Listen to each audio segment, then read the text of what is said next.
हम लोगों ने पिछले कक्षा में सुना था कि जो नाम अपराध हम करते हैं जानबूझकर, जो जानबूझकर नाम अपराध हम करते हैं उसे जो शास्त्र हैं बताते हैं कि वज्र के समान बहुत कठोर हो जाते हैं। जो अनजाने में हमसे नाम अपराध होते हैं वो ठीक है, उसको भगवान क्षमा कर देते हैं। लेकिन यदि वो भी अगर जो है विषय हैं भगवान उनके चरणों में हो, लेकिन अगर आश्रय स्वरूप जो है उनके चरणों में यदि हमसे अपराध होता है तो उसको भी भगवान क्षमा नहीं करते हैं। जैसे दुर्वासा ऋषि जी के समय पर अम्बरीश महाराज जी के चरणों में अपराध हुआ था।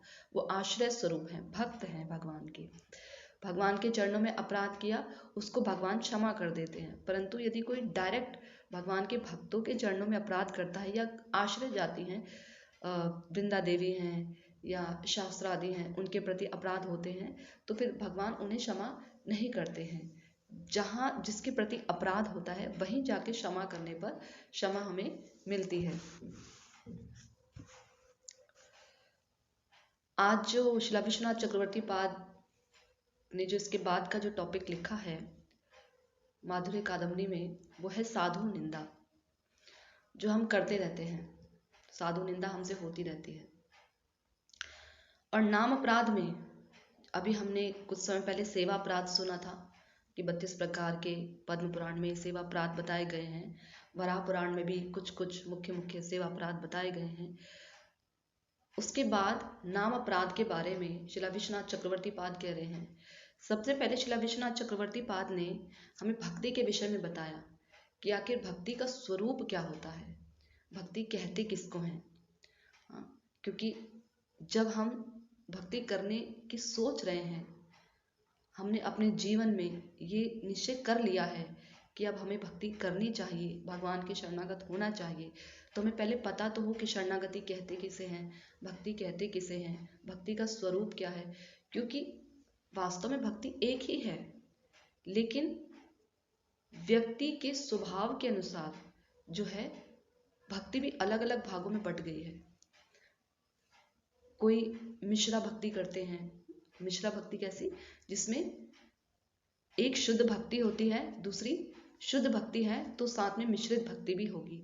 जैसे कि शुद्ध घी है बाजार में, अगर कोई ये कहता है कि भाई साहब ये शुद्ध घी है, आप ले जाइए बेफिक्र होकर, तो शुद्ध घी है, शुद्ध उसने लगाया आगे से, इसका मतलब कुछ अशुद्ध भी होगा, बाजार में अशुद्ध भी उपलब्ध होगा घी।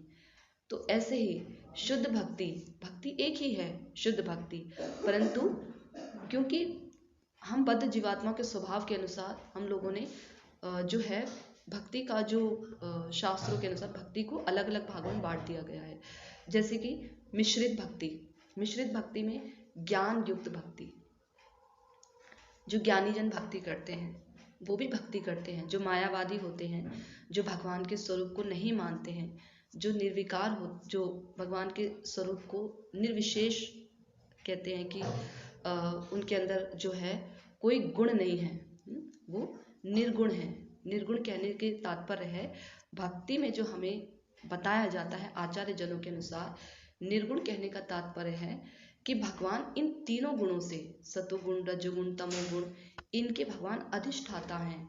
इन तीनों गुणों से भगवान निर्लिप्त हैं। भगवान को तीनों गुण छूते नहीं हैं, हमें छूते हैं, भगवान को नहीं छू सकते हैं।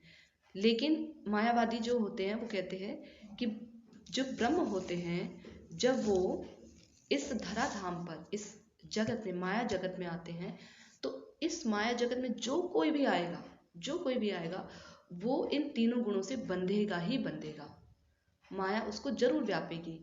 आप लोगों को समझ में आ रहा है ना, थोड़ा सा तत्व है, तो इसलिए भक्ति में हमें तत्व समझना बहुत ज़रूरी होता है। अगर हम लोग सिर्फ रस विचार लेकर चलेंगे तो हम भक्ति से कभी ना कभी हमें कोई भी डगा सकता है, आराम से हम फिसल सकते हैं। कभी हमने किसी की निंदा सुन ली, किसी वैष्णव के प्रति, गुरु की ही निंदा सुन ली, तो हम भक्ति छोड़ देंगे। धाम में गए, धाम में हमने देखा, यहाँ से तो गए हम धाम में रहने के लिए, धाम में जाएंगे हम भजन करेंगे, क्योंकि शास्त्रों को ही देखा है ना, धाम बड़ा चिन्मय है, धाम में सब जगह भगवान का ही नाम सुनाई देता है, एक मन में छवि है, सुंदर छवि, लेकिन जब धाम में जाएंगे तो धाम में जाते ही हमें पता लगता है कि अरे देखो धाम में कितने प्रकार के लोग हैं, यहाँ पर तो जो है भगवान का नाम लेकर जो है कितना ठग करते हैं, गाली गलौज भी करते हैं, काफ़ी कुछ है, लड़ाई झगड़ा भी करते हैं और ऐसे ऐसे अपराध भी करते हैं जहाँ से हम उठकर आए ना शायद वहाँ भी ऐसे नहीं होगा, धाम में ज़्यादा है, ऐसा हमारे मन में आ सकता है। लेकिन यदि हम तत्व से जुड़े हैं भक्ति में तो हम कभी भी भक्ति से डिग नहीं सकते, कभी नहीं डिग सकते। परंतु यदि हम सिर्फ रस, इसीलिए हमारे जो आचार्यगण है ना वो हमें ये जो कीर्तन होते हैं ना, जो मोस्टली हिंदी कीर्तन होते हैं, जो तत्व से रहित कीर्तन होते हैं, उनको गाने के लिए मना करते हैं हम नवीन साधकों को, क्योंकि हमें पता नहीं है कि क्या सही है क्या गलत है।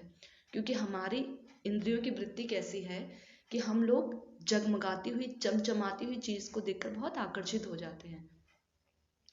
जैसे कि किसी का सुंदर बड़ा, बहुत कोई देखने में बहुत सुंदर है, बहुत सुंदर है देखने में, हाँ, रंग रूप बड़ा सुंदर है, बोलने का तरीका बड़ा सुंदर, तो सबसे पहले दिमाग में हमारे क्या आता है, कितना सुंदर है।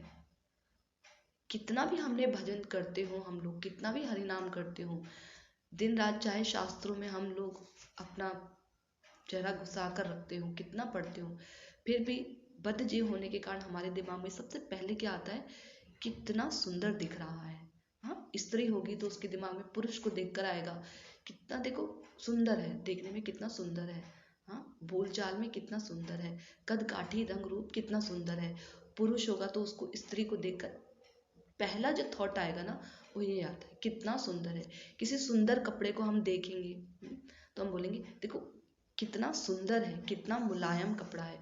क्यों? क्योंकि जो हमारी ज्ञान इंद्रियां हैं ये सब जड़ हैं, बद्ध हैं। इन्हें जब तक इनको भगवान की चिन्मयता का एहसास नहीं होगा, अनुभव नहीं होगा, तब तक ये इन जड़ चीजों में रची बसी रहेगी। ये पूरी तरह से फैक्ट है। और भगवान की चिन्मयता का एहसास हमें अनुभव कब होता है, जब हम लोग आसक्ति के स्टेज को पार करके भाव अवस्था के स्टेज पर चले जाते हैं, तब होता है। अभी जो शुरू शुरू में हम देखते हैं ना हमारे अंदर बड़े भाव उठ रहे हैं, ये भाव अस्थायी भाव है। थोड़ा बहुत रस देने के लिए कि भक्ति में ऐसा भी रस होता है, इसलिए भाव हमारे हृदय के अंदर उठ जाते हैं। क्यों? क्योंकि है तो हम भगवान के अंश ही ना, उन्हीं से तो हम जुड़े हुए हैं।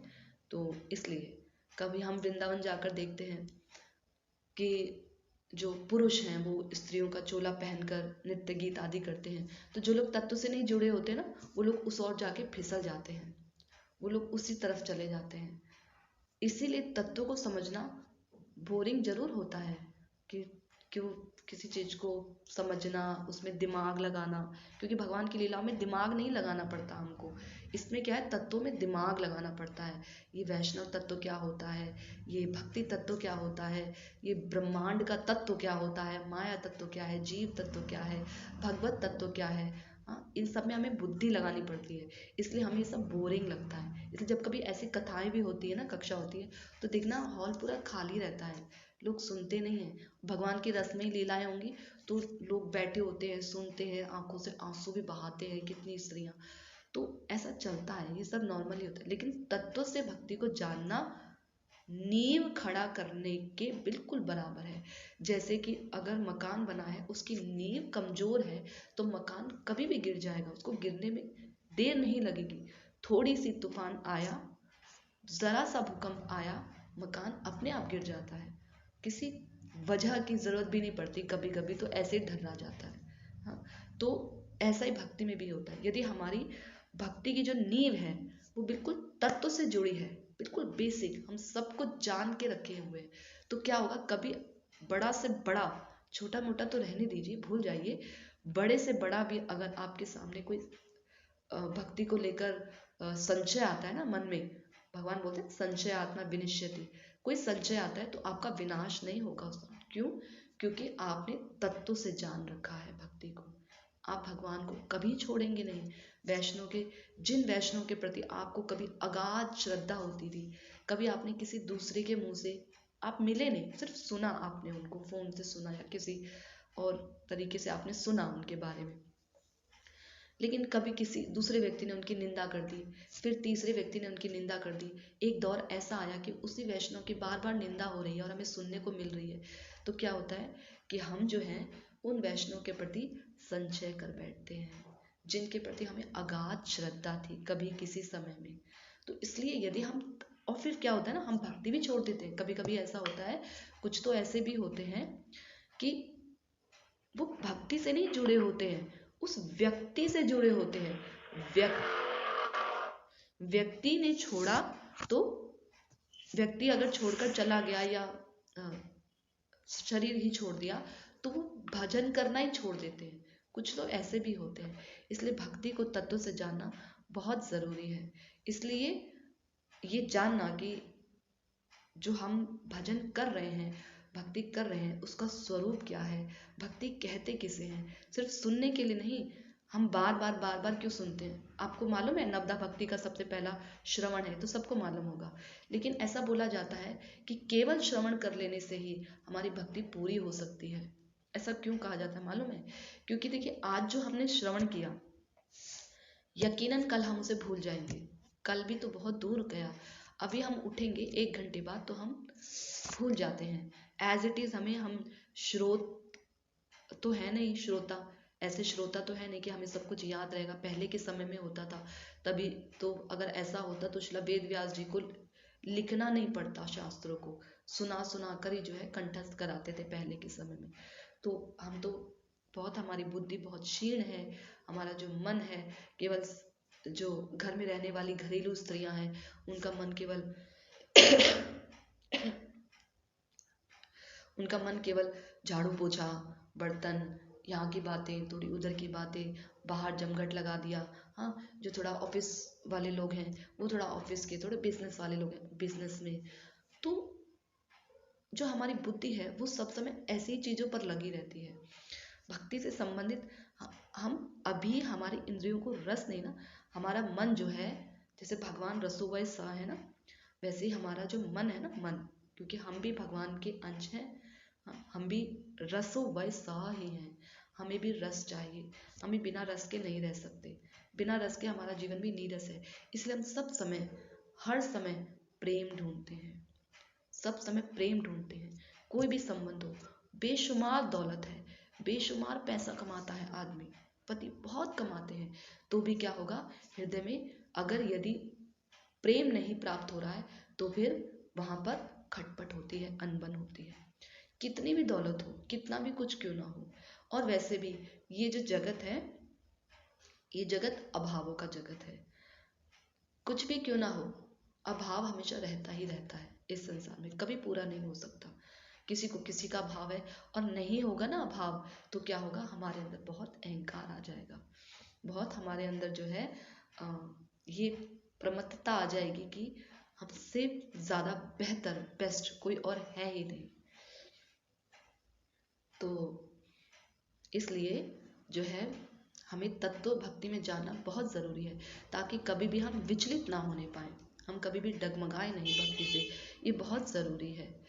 तो इस बार हम लोग साधु निंदा के विषय में सुनने जा रहे हैं, जिसमें श्री विश्वनाथ चक्रवर्ती साहब बता रहे हैं कि जो नाम अपराध होता है, 10 प्रकार के जो नाम अपराध होते हैं, उसमें से पहला जो नाम अपराध होता है वो है साधुओं की निंदा। आप में से मुझे कोई बता सकता है कि गुरु तो सर्वप्रथम है, ये भी कहा जाता है कि गुरु जो हैं सबसे बड़े हैं, तो हम गुरु को क्यों ना स्वीकार, जो है गुरु अपराध सबसे पहले क्यों नहीं नाम अपराध ने बोला, शिला विश्वनाथ चक्रवर्ती ठाकुर जी ने साधु निंदा को क्यों कह दिया, या उनसे कोई भूल हुई या कुछ और बात है, कोई कुछ ऐसा बता सकता है? किसी को अगर कुछ मालूम है तो आप बता सकते हैं, आप लोग तो आप लोग बताया कीजिए। आप लोग ना तो वीडियो भी ऑन कर लिया कीजिए, मुझे ना पता ही नहीं लगता है कि कोई सुन रहा है कि नहीं सुन रहा है, तो थोड़ा उत्साह सा मिलता है। आप आपस में अगर एक दूसरे से, ये कथा तो नहीं चल रही है, कथा नहीं कर रही हूँ मैं, जो है बस जो कुछ थोड़ा बहुत मालूम है वो सब बता रही हूँ। जो आपको थोड़ा बहुत मालूम होगा वो आप मुझे बताएंगे, है ना। तो कथा नहीं चल रही है, आप ऐसा मत सोचिए कि कथा चल रही है। तो आप लोग बता सकते हैं, आप लोग वीडियो हरे ऑन कृष्णा करेंगे तो। दीदी। हरे कृष्णा प्रभु जी, बताइए। दीदी मेरे ख्याल से ये है कि हमें लगता है कि गुरुदेव जो हमारे सामने है वो हमारी तरह ही है, जबकि वो नर्वत लीला कर रहे थे। उनकी वो लोग बाग ये देखते हैं कि भाई उनके भी 2 हाथ हैं, आंखें हैं, मुंह है, इस टाइप को सोच के वो कुछ भी बोल सकते हैं, तो वो अवज्ञा निंदा में आती है गुरु के प्रति। लेकिन वो हमें, जबकि वो नर्वत लीला कर रहे होते हैं, हमें ये सोचना चाहिए। नहीं नहीं, साधु निंदा को पहला नाम अपराध क्यों कहा गया है? गुरु अपराध को साधु को निंदा तीसरा निंदा नाम अपराध गुरु अपराध क्यों कहा है? गुरु अपराध भी तो पहला रख सकते थे ना। पता नहीं दीदी इसके बारे में। किसी और को?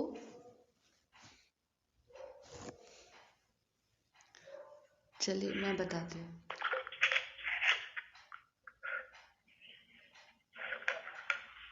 जो साधु होते हैं, गुरु के प्रति कभी हमारी मृत्य बुद्धि शुरू में नहीं होती। शुरू में भी क्या, कभी नहीं होती।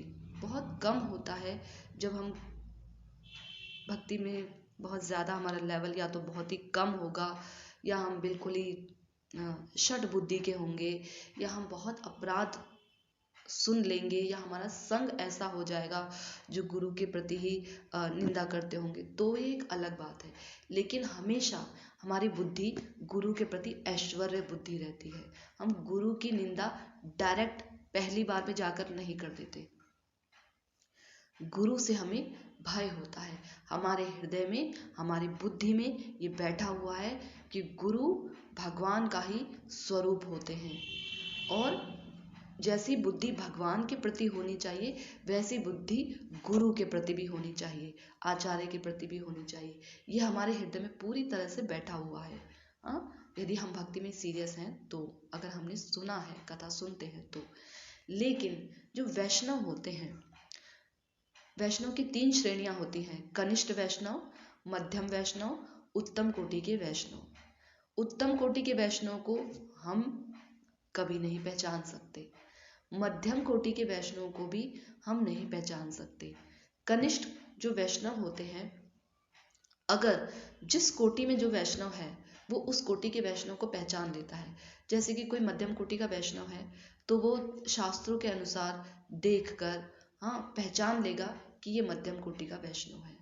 और मध्यम कोटि के वैष्णव के अंदर, मध्यम कोटि में भी जो उन्नत वैष्णव हैं वो पहचान लेंगे कि ये उन्नत वैष्णव हैं, वो पहचानेंगे।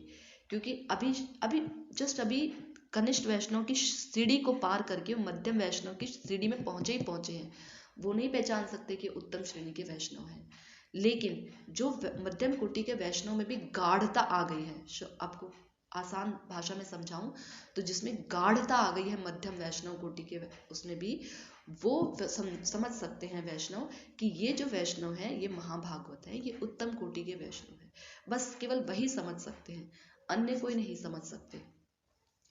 ठीक इसी प्रकार से जो 3 प्रकार के वैष्णव होते हैं, हम देखते हैं सब जगह, अपने आसपास, मंदिरों में, धाम में, कहीं भी हम देखते हैं वैष्णव जनों ने, किसी वैष्णव ने कुछ शास्त्र विरुद्ध कोई कार्य कर दिया, या हम ठीक ढंग से सेवा कर रहे हैं, हम ठीक ढंग से सेवा करते हैं ठाकुर जी की, लेकिन हम देख रहे हैं, हमें ज्ञान भी है कि ये चीज़ सेवा अपराध होती है।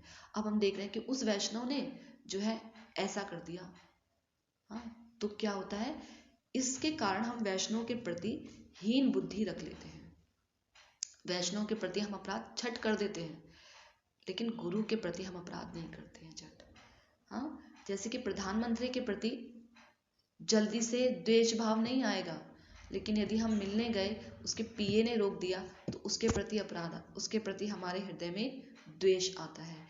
इसलिए श्रील विश्वनाथ चक्रवर्ती पाद ने जो नाम अपराध है उसमें सबसे पहले साधु निंदा को बताया है कि साधु निंदा सबसे बड़ा पहला नाम अपराध होता है।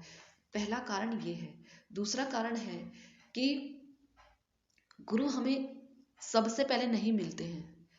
आप लोगों ने भी देखा होगा अपने जीवन में कि आप लोग भी भक्ति में आए तो सबसे पहले गुरु आपके द्वार पर नहीं आए थे कि आओ मैं तुम्हें नाम देता हूँ, तुम्हें दीक्षा देता हूँ, हाँ तुम भजन करो। बहुत बिरला केस ऐसा होता है, बहुत बिरला केस। उसमें भी उसका जिसने पूर्व जन्म में बहुत सारी सुकृतियां इकट्ठी की हों, बहुत सारी सुकृतियां, उसके साथ में ऐसा होता है उसको भी पूर्व जन्म में वैष्णव ही मिले होंगे पहले।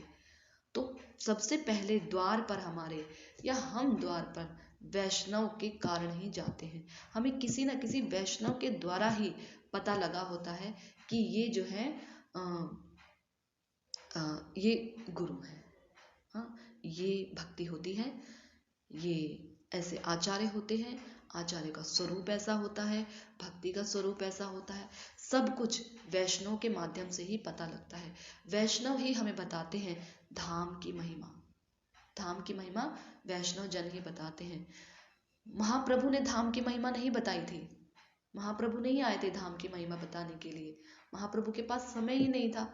वो अपने लीला विलास में, अपने रस में इतना डूबे रहते थे कि उन्हें समय ही नहीं हुआ कि वो हमको धाम के बारे में, इन सब के बारे में बता सकें।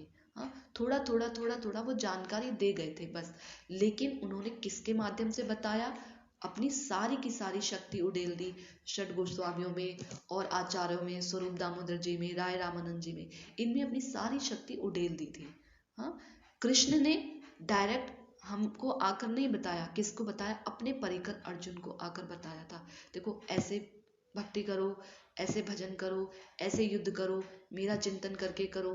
हाँ, तो उन्होंने अपने परिकर को बताया था। हमारे जैसे बद्ध जीवों को आकर नहीं बताया था कि देखो ऐसे। हम तो अभी हमको इतना बताते हैं, शास्त्र बताते हैं, आचार्य बताते हैं, हम कहाँ सुनते हैं? तो हमको बताने का कोई लाभ था भी नहीं। तो उन्होंने अपने अपने निज जनों को बताते थे, जो अपने उनके धाम से उतरे जो निज जन थे उनको बताते थे। तो वो वैष्णव जन हम लोगों को बताते थे कि देखो ऐसे भक्ति करनी चाहिए, ऐसे करनी चाहिए।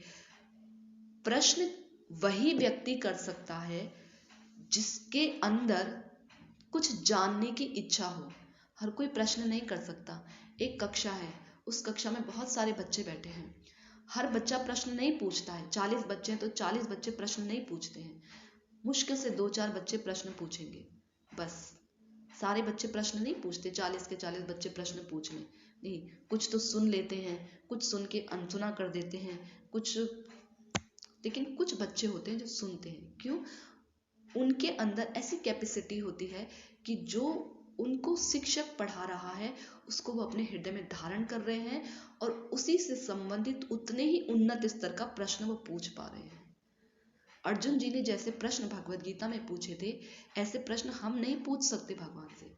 अगर हम बैठे वैष्णव जनों के पास, जैसे हम कभी दर्शन करने जाते हैं, वो हमसे पूछते हैं पूछो कुछ पूछना है, तो हम सर नीचे करके बैठ जाते हैं। बहुत देर तक तो सोचते रहते हैं क्या पूछे क्या पूछे क्या पूछे क्या पूछे, कुछ याद ही नहीं आ रहा। हाँ, कुछ समझ ही नहीं आ रहा। फिर कहीं जाकर कभी थोड़ी किसी ने पूछा छुटपुट सा, फिर हम पूछते थे नाम नहीं हो रहा, नाम में मन नहीं लग रहा। हाँ, तो जैसा श्रोता उसके हिसाब से उसके स्टेटस का प्रश्न उसके हृदय में उठता है और उसी स्टेटस का उसको आंसर भी फिर मिलता है सामने से। श्रोता बहुत उन्नत है, वक्ता बहुत निम्न है, तो श्रोता सेटिस्फाइड कभी नहीं हो सकता, कभी सेटिस्फाइड नहीं हो सकता। श्रोता बहुत उन्नत है, बहुत उन्नत है, उसका प्रश्न इतना उन्नत है। एक बार मैं कभी किसी एक बार एक क्लास में गई थी। एक मुझे याद आई एक घटना छोटी सी ना। मैं क्लास में गई थी तो कथा चल रही थी वहाँ पर, और कथा चल रही थी उपदेशामृत के ऊपर।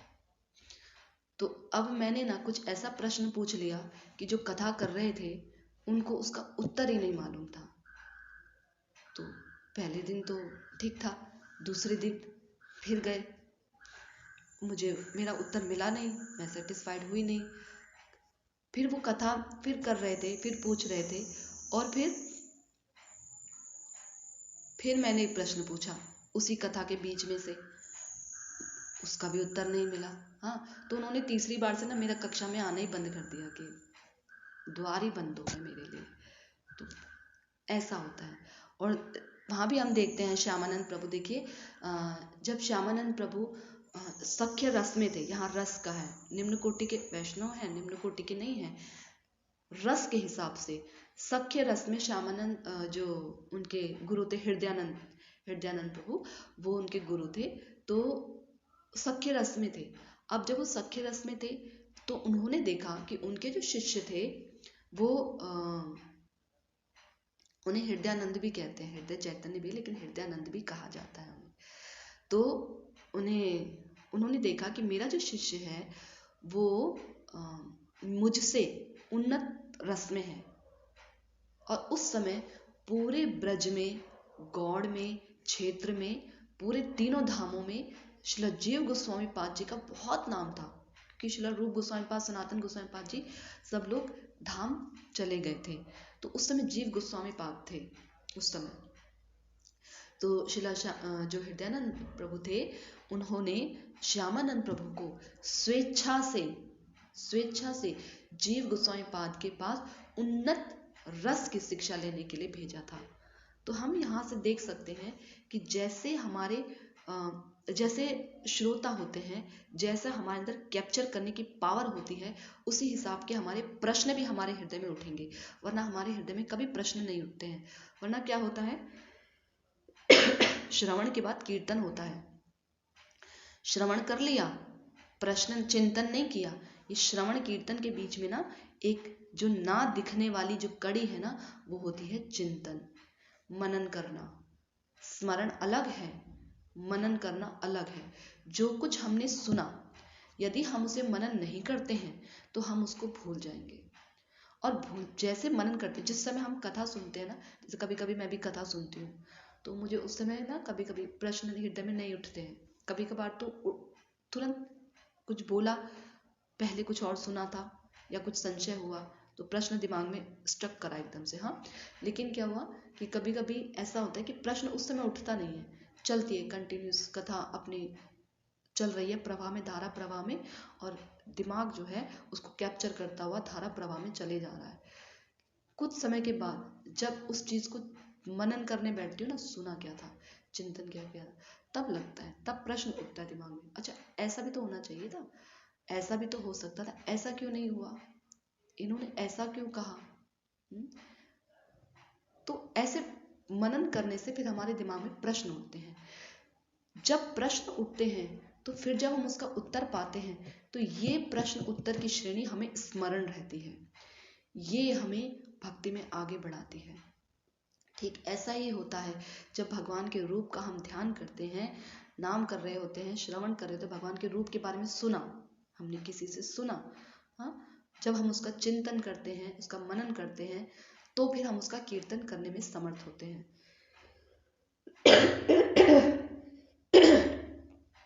वरना हम उसका कीर्तन नहीं कर पाते।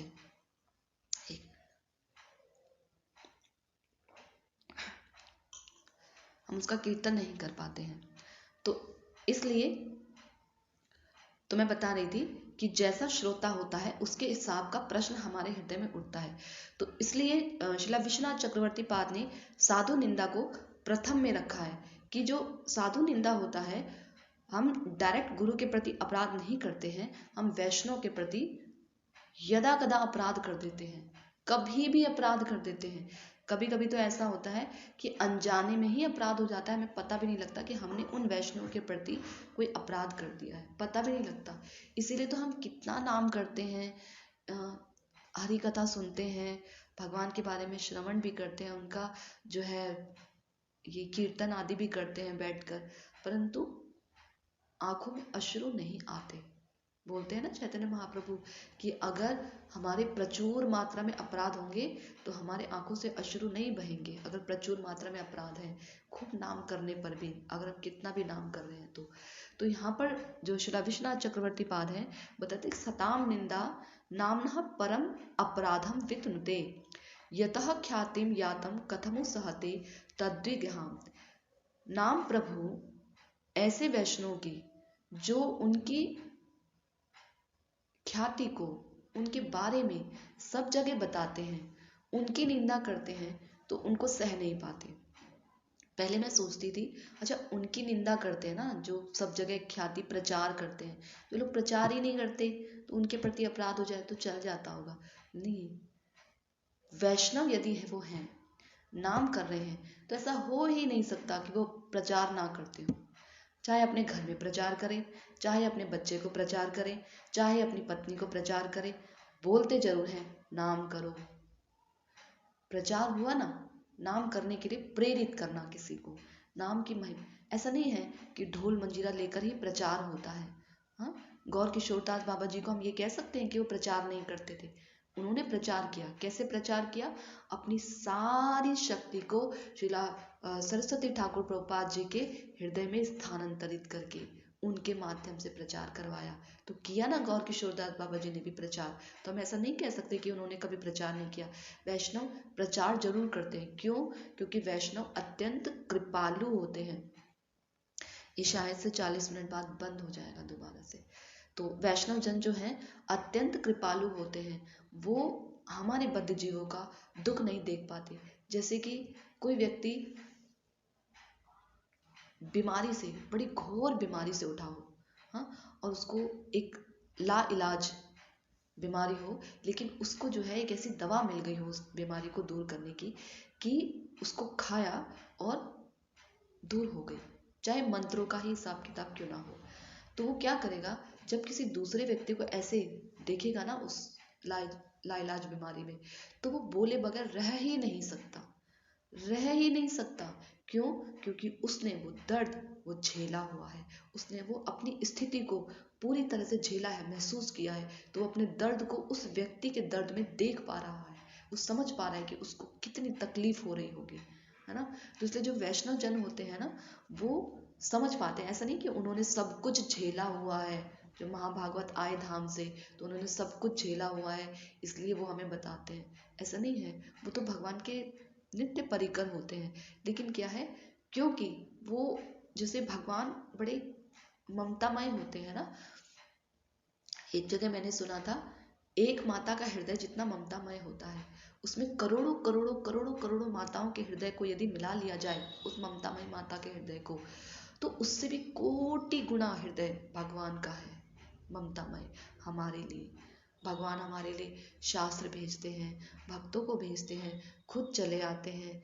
हाँ, तो कुछ कुछ समय में हमें प्रेरित करते हैं। देखा होगा आपने ना, कभी आप जैसे भक्ति से थोड़ा इधर उधर हो रहे हैं, मन थोड़ा व्याकुल हो रहा है, हाँ, या आप थोड़ा भौतिक दिशा की तरफ थोड़ा झुकाव ज़्यादा हो रहा है, तो क्या होगा? हृदय में भगवान प्रेरणा देते हैं कि नहीं देखो, तुमको भजन करना है। यदि जो सच में भजन करना चाहता है, जिसने सच में एक बार भी साधु संग किया हो, भगवान उसके हृदय में प्रेरणा देते हैं कि देखो तुमको भजन करना है, तुम्हें भक्ति करनी है।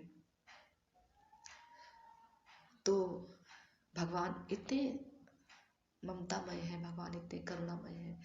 तो भगवान ममतामय है, करुणामय है, तो जो भगवान की सेवा करता है उसका हृदय भी वैसा ही हो जाता है। हम सुनते हैं ना, भगवान की भक्ति करते करते करते करते हम भी शुद्ध हो जाएंगे, चित्त रूपी दर्पण का मार्जन हो जाएगा। कैसे?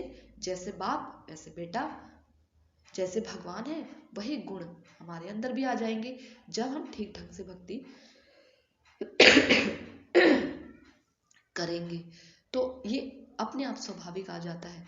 जैसे देवी का भजन करने वाला, शाक्त का भजन करने वाला बलि देता है ना, तो उसके आचार व्यवहार को देखोगे ना, वो भी वैसा ही होगा। माता की चौकी लगती है, नवरात्र में चौकी लगती है, आते हैं उनके हिसाब से, उनके अंदर देवी माँ आ गई, तो जो उनके अंदर देवी माँ आती है वो क्या करते हैं, वो लोग मैंने अधिकतर देखा है, बीड़ी सिगरेट फूकने वाली होती है, वो जो बैठी होती है वो ऐसी ही होती है। हाँ, सब कुछ खाने वाली, कोई चाय पानी सब पीने वाली, सब तमोगुणी भोजन, रजोगुणी आचार व्यवहार उनका सब रहता है सब। हाँ, और वैसे ही शिव जी के जो उपासक होते हैं, देखो आप लोग देखते होंगे जो वो कांवर लेकर जाते हैं, देखो क्या क्या पीते हैं, कैसे रहते हैं। तो उन्होंने ऐसे वो है नहीं, लेकिन क्या है, जैसे भक्त होते हैं, हम बोलते हैं ना वाछा कल्पतरुभ्यश्च, तो जैसे वो होते हैं ना, हम जैसे उनकी उपासना करते हैं वैसे ही वो बन जाते हैं। शिव जी परम वैष्णव है, लेकिन क्या है, अपना तमोगुण स्वरूप तमोगुणी भक्तों को दिखाते हैं, तो वो तमोगुणी भक्त बन जाते हैं। तो ऐसा ही है। तो भगवान की भक्ति करने वाला, हरि की भक्ति करने वाला हरि जैसा ही बन जाता है। हरि नहीं बनता है, हरि के गुण उसके अंदर आ जाते हैं। जैसे कि भगवान तीनों गुणों से ऊपर है ना, ऐसे उनका भक्त भी तीनों गुणों से ऊपर हो जाता है। इसलिए बोलते हैं कि जो साधु निंदा है वो परम परम परम जो है दुखदाई है। साधु निंदा कभी नहीं करनी चाहिए। वस्तुतः 1 मिनट रह गया है। वस्तुतः हमें कभी भी किसी की निंदा नहीं करनी चाहिए, परंतु साधुओं के बारे में जब हम आए तो साधुओं की निंदा हमें कभी नहीं करनी चाहिए। क्या होता है, हम जब भौतिक जगत के व्यक्तियों की निंदा करते चले जाते हैं ना, हम सोचते हैं हम साधुओं की निंदा तो नहीं कर रहे हैं, लेकिन भौतिक जगत की निंदा कर देते हैं। तो धीरे धीरे ये जो हमारा जो व्यवहार है साधुओं के साथ भी होने लग जाता है। अगर ये स्टॉप हो जाएगा, अगर नहीं हो ही जाएगा, तो आप रीजॉइन कर लीजिएगा। थोड़ा सा कुछ और है बताना। मैं सोचती तो हूँ चीज़ 40 मिनट ही बोलूँगी, हाँ 30 मिनट ही बोलूँगी, कंटिन्यू रखना। लेकिन बोलते बोलते ना पता ही नहीं लगता है कि मैं बोल रही हूँ। भगवान की कथा का शायद नहीं, यकीनन यही प्रवाह है भगवान की भक्ति का ना, ऐसा ही कुछ होता होगा। तो 40 हो गए हैं पर फिर भी बोलते हैं। तो जो भज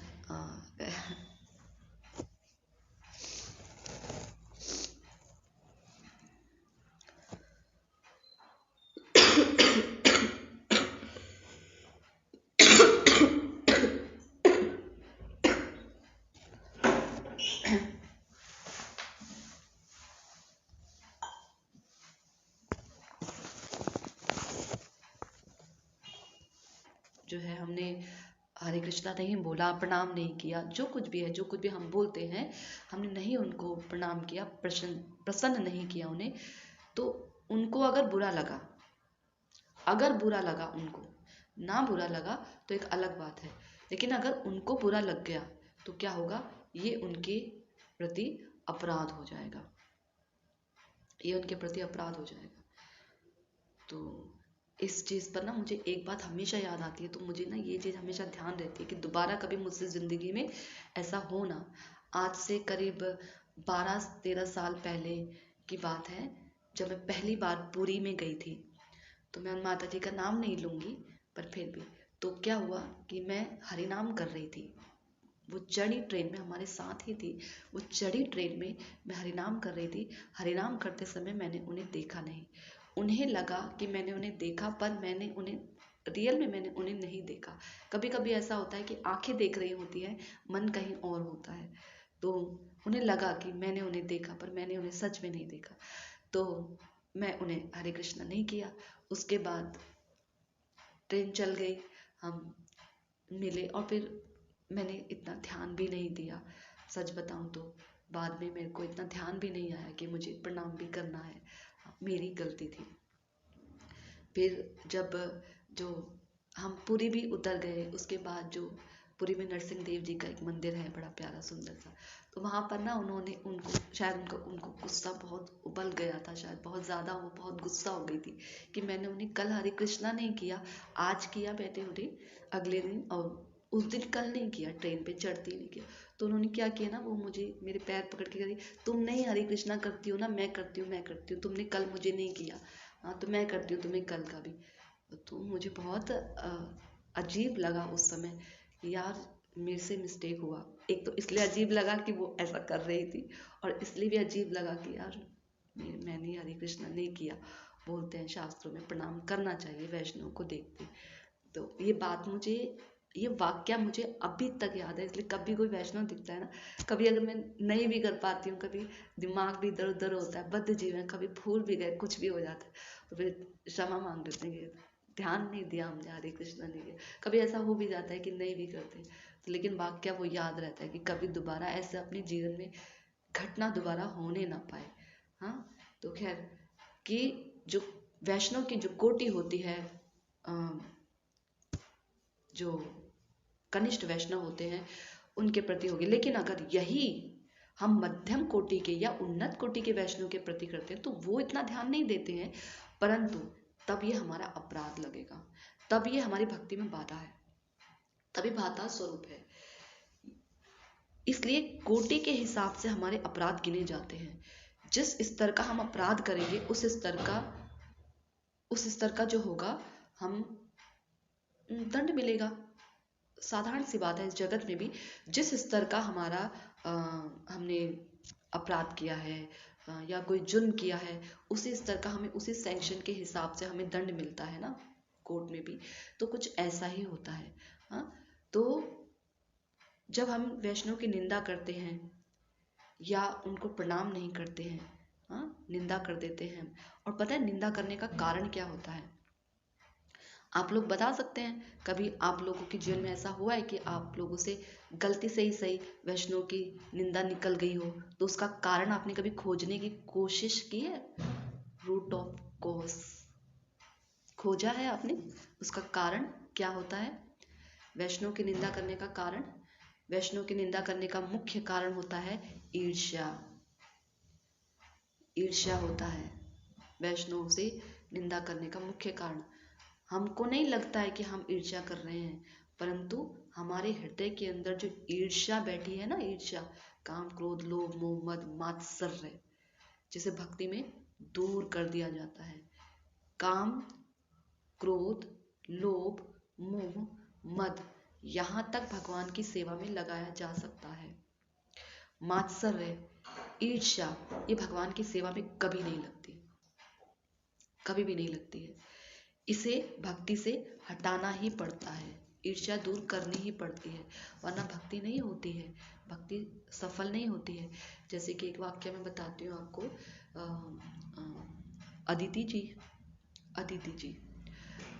जी को, ये अदिति नहीं, दिति नाम उनका, अदिति दिति दोनों बहनें हैं ना, दिति तो कश्यप मुनि की पत्नियां हैं, तो दिति जी थी। तो दिति जी के पुत्रों को ना जो है उसने, इंद्र ने जो है मार दिया था। ये इन्हें मारा था, मुझे नाम याद नहीं आ रहा कौन से पुत्रों को मारा था। आप लोगों को किसी को पता हो तो आप बता सकते हैं वाक्य, मुझे सार याद है बस इसका। खैर उनके जो भी था, उनके पुत्र को मारा था, मुझे याद नहीं आ रहा किन पुत्र को मारा था। तो दीदी बहुत गुस्सा हो गई थी कि मेरे पुत्रों को जो है इंद्र ने मार दिया। तो मैं एक ऐसा पुत्र लूं जो कि ऐसा पुत्र मैं पैदा करूं, इतना सक्षम हो कि वो इंद्र को मार दे, स्वर्ग पर अपना आधिपत्य कर ले, स्वर्ग इंद्र को मारकर, ऐसा ना। तो अब वो अपने पति के पास जाती है, उनसे पूछती हैं कि मैं ऐसा क्या करूं, आप बताइए ऐसा क्या करूं। तो वो कहती है देखो तुम ना व्रत रखो, पुंसावन नाम का एक व्रत है, उसको रखो। उस व्रत को पयोव्रत भी कहते हैं। उस व्रत को रखने से जो होता है, आप की जो इच्छा होगी आप उसको, आपकी वो पूरी हो जाएगी। 1 साल तक वो व्रत होता है। पयो यानी दूध पर व्रत रखा जाता है, उसमें बहुत सारे नियम बताए थे, ये नहीं करना है, ये करना है। तो इनसे से नियम भंग हुआ तो आपका व्रत भी भंग हो जाएगा।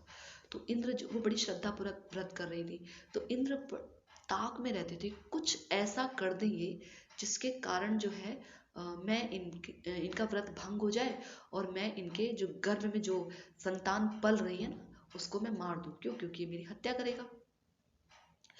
तो बड़ा ढूंढते हैं, बड़ा मौका ढूंढते हैं, उन्हें मिलता नहीं। तो एक दिन क्या होता है, उन्हें मौका मिल जाता है। दिति जूठे मुंह सो जाती हैं और व्रत में नियम होता है कि जूठे मुंह नहीं सोना है, तो उनका व्रत भंग हो जाता है, जूठे मुंह सो जाती है। अब वो जूठे मुंह सो जाती है तो इंद्र को मौका मिलता है, वो गर्भ पे प्रवेश करते हैं छोटे से बन के, और जो उनके पुत्र होते हैं उनके 2 टुकड़े कर देते हैं। जैसे 2 टुकड़े करते हैं वो रोने लग जाते हैं जोर जोर से। संतान एक ही होती है, 2 टुकड़े होते हैं, दोनों जो है रोने लग जाते हैं, बहुत जोर जोर से रोते हैं, बहुत जोर जोर से रोते हैं। तो इंद्र कहते हैं यार ये तो मरा ही नहीं, दीदी के व्रत का इतना प्रभाव कि तो मरा ही नहीं। तो वो क्या करते हैं, डर में, भयभीत में, जैसे कि कोई ड्राइविंग कर रहा है और अचानक से कोई सामने बच्चा आ जाए तो क्या उसके एकदम से उसको लग जाए बच्चे को, तो कभी कभार ऐसा होता है कि डर में वो बच्चा नहीं भी मर रहा होता है ना, तो उसके ऊपर गाड़ी चढ़ा देता है, डर में ऐसा हो जाता है। हाँ, तो क्या होता है, उसने भी, इंद्र ने भी डर में जो है उसके टुकड़े कर दिए। कितने टुकड़े किए थे, 7 टुकड़े किए थे या 9 टुकड़े किए थे, कुछ ऐसे टुकड़े किए थे। कितने टुकड़े किए थे मुझे मालूम नहीं, जितने भी टुकड़े किए थे।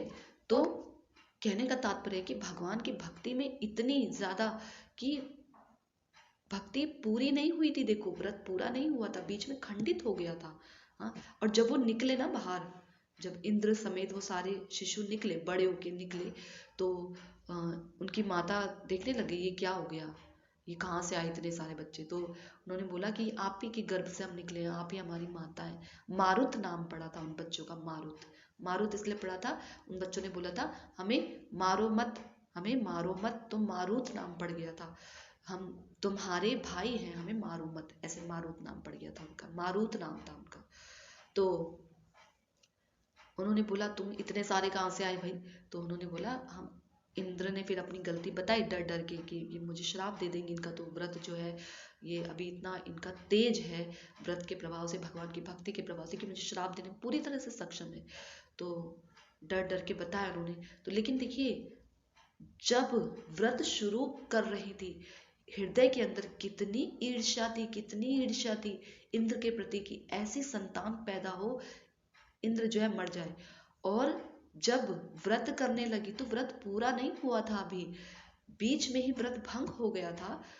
इंद्र ने उनके पुत्रों को मार दिया, पुत्र को मार दिया जो गर्भ में पल रहा था शिशु। हाँ, मात्र स्नेह भी जो है उमड़ने नहीं दिया इंद्र ने। दिति जी ने कुछ नहीं कहा, क्षमा कर दिया, क्षमा कर दिया था। तो ये जो मात्सर्य होता है, इसे भक्ति से बहुत दूर रखना पड़ता है, बहुत दूर। बल्कि भक्ति करते करते ये समाप्त हो जाता है। इसीलिए बोला जाता है कि हमें सामान्य जनों के प्रति भी ना कभी निंदा नहीं करनी चाहिए, क्योंकि ये निंदा हमारी आदत बन जाती है, आदत। तो हम वैष्णव के प्रति भी निंदा कर देते हैं और हमें पता ही नहीं लगता कि हम निंदा कर रहे हैं। जैसे गाली देने वाले, जिसके मुंह पर गाली रहती है ना सब समय, तो वो सब समय गाली देता है ना, तो बात बात पे गाली बोलता है, तो उसको पता ही नहीं लगता मैं गाली दे रहा था, वैसे बोलता है मैंने गाली दी है क्या अभी, ऐसे। तो ऐसे ही होता है, आदत बन जाती है निंदा करने की। तो इसलिए वैष्णव की निंदा नहीं करनी चाहिए। तो चैतन्य महाप्रभु कहते हैं कि यदि वैष्णव अपराध उठे हाथी माता, नहीं करना चाहिए, ये तो एक अलग बात है। लेकिन अगर हो जाए तो क्या होता है, देखिए, यदि वैष्णव अपराध उठे हाथी माता, उपाड़े व छिणे तार सुखी जाए पाता, ताते माली यत्न करी करे आवरण, अपराध हस्तिर जे छे नाहय उद्गम। यदि वैष्णव अपराध उठे हाथी माता, वैष्णव अपराध को बोला हाथी माता, किसी अपराध को नहीं बोला। अब ये मत सोचिएगा कि हाथी की माता है, हाथी माता यहाँ पर वो मदर वाली माता नहीं है। हाथी माता यानी मतवाला, मतवाला यानी पागल हाथी। पागल हाथी का जैसा व्यवहार होता है ना, वैसा ही वैष्णव के प्रति अपराध होने पर होता है। पागल हाथी क्या करता है, पागल हाथी जब आता है, सुंदर उद्यान को भी, सजा संवरा उद्यान को भी उजाड़ डालता है। ये मोटे मोटे पेड़ों को जड़ से उखाड़ कर फेंक देता है, जड़ से उखाड़ देगा, सुंदर उद्यान को भी सुंदर से सुंदर पैरों के नीचे कुचल देगा, जो आए उसको उठा के पटक देगा, मार देगा। बुद्धि काम नहीं कर रही होती, पागल हो जाता है, बुद्धि काम नहीं करती। क्या होता है, जब कभी जंगली हाथी होते हैं, ये जब जंगल में वो छत्ते लगे होते हैं, मधु के छत्ते, तो बहुत सारा शहद पी के ना, शहद गर्म होता है ना बहुत ज़्यादा, तो हाथी लोग इतनी जो गर्मी है वो बर्दाश्त नहीं कर पाते हैं, तो पागल हो जाते हैं। जब शहद पी लेते हैं पूरा मजे मजे में मद मस्त हो जाते हैं, तो ऐसे पागल हो जाते हैं हाथी। हाँ, गाड़ियाँ जो पहाड़ी इलाकों में जो गाड़ियाँ चलती, कभी तो उन्हें उठाकर फेंक देते हैं, ऐसे भी होते हैं।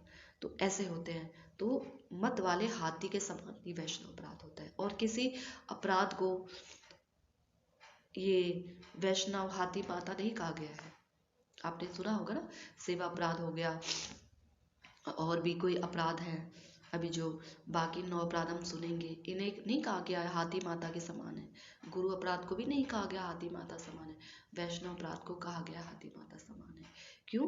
क्योंकि ये हमारी भक्ति को जड़ से उखाड़ फेंकता है। उपाड़े व छीणे, उपाड़ देगा, एक तो जड़ से छिन्न भिन्न कर देगा। उपाड़ के, ये नहीं कि उपाड़ के रख दिया तो आप दोबारा इसको उगा दोगे। अब गया हाथी तो चलो अब दोबारा उगा देते हैं उसको, जड़ तो बची है ना। छिन्न भिन्न कर देता है। उपाड़े व छिड़े, तार सुखी जाए पाता, ऐसे छिन्न भिन्न कर देगा कि उसकी जो पत्ती पत्ती है वो सूख जाती है। यानी हमारी जो भक्ति की वृत्ति है वो सूख जाएगी। भक्ति नहीं सूखेगी, भक्ति की वृत्ति सूखती है। भक्ति तो चिन्मय है, वो कैसे सूख जाएंगी? वो नष्ट नहीं होती। हमारी भक्ति करने की वृत्ति समाप्त हो जाती है। फिर जब कभी ये वैष्णव अपराध दूर होगा, अपराधों का बादल छटेगा, हाँ, हम क्षमा याचना करेंगे, हमें ग्लानि होगी, तब जाके हमारे अंदर फिर से वो वृत्ति जागृत होती है। भक्ति नहीं समाप्त होती है। कई लोग बोलते हैं भक्ति समाप्त हो जाती है। भक्ति समाप्त नहीं होती है। भक्ति करने की जो वृत्ति होती है ना हमारी, वो समाप्त होती है। फिर हमें लगता है भजन बाद में कर लेंगे, पहले ये कर लेते हैं, पहले संसार देख लेते हैं, पहले देखो अपना बिजनेस सेटअप कर लेते हैं, पैसा भी चाहिए, हाँ, पत्नी को भी खुश रखना है, पति को भी खुश रखना है। वृत्ति संसार में लग जाती है। इसको बोलते हैं समाप्त होना। समाप्त होना, वृत्ति समाप्त होना क्या दिखती थोड़ी ना है वृत्ति, वो उठाया और समाप्त हो गई, बस गायब हो गई, ऐसे नहीं। संसार में हमारी बुद्धि लग जाती है और इतनी प्रगाढ़ता के साथ लगती है, इतनी प्रगाढ़ता के साथ लगती है कि अपने से नहीं छूटती है, अपने से नहीं छूटेगी। समझ ही नहीं आएगा क्योंकि बुद्धि पर पड़ा है ना पत्थर, इसलिए। ताते माली यत्न करी, माली कौन है? हमें ही तो दिया था ना बीज। तो ताते माली यत्न करी, करे आवरण, जो आवरण हमने लगाया था, कौन सा आवरण लगाया था? सत्संग का आवरण। दुसंग से बचने का, दुसंग से बचे, सत्संग करे, ये जो आवरण हमने लगाया था। अपराध हस्तिर जेछे नाहय उद्गम, इसी अपराध हाथी की वजह से क्या होता है, जो भक्ति लता थी ना, वो अब उसमें प्रेम नहीं उगता, प्रेम रूपी फल नहीं उग पाता। क्यों? क्योंकि हमारी जो लता थी वो जड़ से ही सूख गई। फल कैसे लगेगा? जब जड़ से ही सूख गया है कोई पौधा तो उसमें फल लगने का तो कोई सवाल ही पैदा नहीं होता, तो उसमें किसी प्रकार का कोई फल नहीं लगता। लेकिन मान लीजिए हमसे कोई अपराध हो जाए और हमें पता भी लग जाए सौभाग्यवश के हमसे ये अपराध हुआ है, तो हमें क्या करना चाहिए? तो शास्त्रों में कहा गया है निरंतर नाम कीर्तन करने पर अनुताप के साथ हमारा अपराध दूर हो जाता है। क्या इतना काफी है? नहीं, उससे पहले एक काम हमें करना है। क्या? जिनके प्रति हमारा अपराध हुआ है हमें उनसे क्षमा याचना करनी है। दुर्वासा ऋषि को देखा था ना, गए थे ना अम्बरीश जी के पास, भगवान के पास गए थे। भगवान के भक्त हैं, भगवान के चक्र हैं, चक्र ने भगवान की बात नहीं मान रहे थे। किसकी बात मानी? दुर्वासा जी, ओ अम्बरीश जी की। बोला यदि मैंने कभी भी भगवान की भक्ति की हो, हाँ, भगवान के लिए भगवान की भक्ति की हो ठीक ढंग से थोड़ी सी भी, तो ये हे चक्र आप शांत हो जाइए। शांत हो गए तुरंत। तो देखिए ऐसा जो भक्तों का प्रताप होता है, ऐसा होता है। तो हमें जिनके प्रति हम अपराध करते हैं पहले हमें उनसे क्षमा मांगनी चाहिए। अब सबका व्यवहार अलग अलग होता है, सब एक जैसे भी नहीं होते। कुछ ऐसे भी होते हैं कि क्षमा मांगी, क्षमा नहीं किया, नहीं मन कर रहा उनका क्षमा करने का, नहीं किया, तो क्या करें इस पर? तब हम हरि नाम की शरण लेंगे अनुताप के साथ। इसमें बोला गया सब काम छोड़कर अनुताप के साथ निरंतर हरि नाम करेंगे और रोते रोते हरि नाम करेंगे, ग्लानि के साथ हरि नाम करेंगे, तो हमारा वो अपराध क्षमा हो जाएगा। लेकिन यदि हम ये सोचे अपने अहंकारवश हम क्यों झुके, या हम चले भी गए, हम तो गए थे ना एक बार उनके पास माफी मांगने, उन्होंने माफ नहीं किया बल्कि 4 और ऊपर से सुना दिया हमें, हाँ, हम क्यों जाए अब दोबारा माफी मांगने उनके पास? हम नहीं जा रहे हैं। बोला है शास्त्रों में निरंतर हरि नाम करो, रोते रोते हम हरि नाम कर लेंगे, हमारा अपराध खत्म हो जाए। ऐसे नहीं होगा। तब तो ये और वज्र के समान कठोर हो गया। बोला ना कि जानबूझकर यदि अपराध करेंगे तो फिर वो वज्र के समान कठोर हो जाएगा। इसलिए इसलिए चैतन्य महाप्रभु ने एक बात बोली है, आप लोगों ने सब ने सुना होगा, तृणादपि सुनिचेन तरोरपि सहिष्णुना अमानिना मानदेन कीर्तनिया सदा हरि, कि तृण से भी तुच्छ अपने आप को समझकर रहो, वृक्ष से भी सहिष्णुना। जैसे वृक्ष होता है ना, उसको काटो, पानी ना दो, पत्थर दो तो फल दे देता है, छाया देता है, और सारे जब तक वो जीवित रहता है तब तक सब अपनी तरह से हमें देता रहता है, और मरने के बाद भी देता है। काट दो तो उसकी लकड़ियां जलाने के काम आती है, फर्नीचर टेबल चेयर बनाने के काम आती है, जला दो मुर्दा जलाने के भी काम आती है। अब लकड़ी जलाने के बाद उसकी राख भी काम आती है, हम आग सेकते हैं उन लकड़ियों से, उसकी राख से बर्तन भी धो लेते हैं, कितना कुछ हो जाता है। तो तरोरपि सहिष्णुना अमानिना माननेन, अमानिना दूसरों को मान देना, और अमानिना अपने लिए किसी मान की इच्छा ना करते हुए दूसरों को मान देना। जो 4 स्टेप बताए ना चैतन्य महाप्रभु ने, ये एक के बाद, आप लोग बोर तो नहीं हो रहे ना? आप लोग कोई बोर तो नहीं हो रहे? नहीं माता जी। अच्छा, एक के बाद ये बड़े मुश्किल स्टेप्स हैं। हम अपने जीवन में अगर लागू करके देखें तो बहुत मुश्किल है इनसे निकलना। सबसे पहले तृणादपि सुनिचेन, तृण से अपने आप को तुच्छ समझना। ये नहीं बोला तृण जैसा समझना, बोला तृण दपि, तृण अपि सुनिचेन, तृण अपि यानी से भी, सुनीच उससे भी नीच समझना। तृणादपि सुनिचेन, उससे भी नीच। क्यों? क्योंकि जो तृण होता है, जब वो क्या करता है, आपकी आंख फोड़ सकता है। तृण को उठाओ, तिनके से क्या किया था, तिनके से पूरा जो भगवान का जो कुरु वंश था ना, यादव का वंश, वो समाप्त हो गया था उस तिनके से। घास के तिनकों से ही तो मारा था ना, उठा उठा के। वो इतने मदमस्त हो गए थे मदिरा पीकर कि जो यादव वंश के जो बचे हुए लोग थे, उन्होंने ऐसे समुद्र किनारे से घास उठाई, उसी से मारने लग गए, तिनके से मार दिया, गला काट दिया। तो तिनके से जो है, तिनका हमारी आंख फोड़ सकता है, गर्दन भी काट सकता है, देखा गर्दन काट दिया। तो ये तिनका जब जमीन पर लगा है तो हम इसके ऊपर पैर रखते हैं तो उस समय नीचे झुक जाता है, आगे जाएगा ना अपने आप खड़ा हो जाता है। तो ऐसा नहीं बनना है कि, और ये जो चीजें हैं ना, उसके लिए नहीं कही है। पहलवान के आगे अगर हम बोले कि हम तृणादपि सुनिचेन बन के रह रहे हैं, देखो हम इसको मार नहीं रहे हैं, हम तृणादपि सुनिचेन है ना, ये हमें बोला है, तो वहां तो हमारी वैसे भी दाल नहीं गलेगी। पहलवान के सामने हमारी क्या दाल गलेगी, वहां तो हमें बनना ही पड़ेगा तृणादपि सुनिचेन। नहीं बनेंगे तो हम ही पिटपुटा के वापस आ जाएंगे। हम पहलवान हैं और किसी कोई निर्बल है, उसके सामने अगर हम उसकी गलती होने पर भी हम उसको नहीं मार रहे, तो बोला जाएगा तृणादपि सुनिचेन, यहाँ बनना है, यहाँ बनने की आवश्यकता है। वहां पर अब कोई बहुत ज्ञानी व्यक्ति है, बहुत ज्यादा उसको शास्त्रों का पूरा ज्ञान है, और हमको थोड़ा बहुत ज्ञान है, हम बोले हम तृणादपि सुनिचेन है ना, हम कुछ नहीं है, हम कुछ नहीं। उसके सामने तो तुम हो ही नहीं कुछ, उसके सामने तुम्हें क्या दिखाना है। तुम बहुत ज्ञानी हो, तुम्हारे अंदर प्रकांड पंडित है, संस्कृत ऐसे बोलते हो, बस उसके बावजूद भी तुम अपनी विद्वता को नहीं दिखाते हो, तुम्हें कोई घमंड नहीं है, तो तुमको बोला जाएगा तृणादपि सुनिचेन है। ऐसे इसको बोलते हैं। तो स्थिति परिस्थिति भी देखनी है, कब तृणादपि सुनिचेन तरुरपि सहिष्णुना कब लागू होगा।